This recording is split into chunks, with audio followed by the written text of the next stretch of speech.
आज राजराम बापू जाऊन 40-50 वर्ष झाले, वसंतदादा जाऊन 40 वर्ष होत आहे. अजूनही कदाचित तो वैचारिक वाद आहे. तिसरी पिढी आली तरी आम्ही लढतोय, आमच्यात संघर्ष आहे, मी नाकारणार नाही. या ठिकाणी तुम्ही जयंत पाटील साहेबांच्या प्रेमासाठी आलेला आहे. मंचावर बसलेले भरपूर लोक जयंत पाटील साहेबांच्या प्रेमासाठी आलेले आहेत.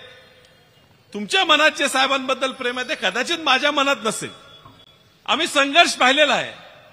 राजराम बापू आणि वसंतदादांची गोष्ट दिलीप तात्याने या ठिकाणी सांगितली. पण बापूंच्या निधनानंतर वसंतदादांनी सांगितलं की बापू गेले, वाद संपला. वैचारिक वाद होता तो संपला. आम्ही सुद्धा संपवायचा प्रयत्न करतो. कदाचित राजकीय वैचारिक वाद आमचा चालू राहील.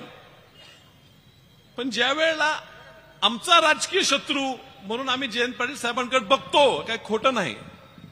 पण आपल्या शत्रूबद्दल सुद्धा, आपल्या शत्रूच्या मातेबद्दल सुद्धा असं ऐकून घेण्या एवढं आमच्यावर वाईट संस्कार झालेले नाहीत.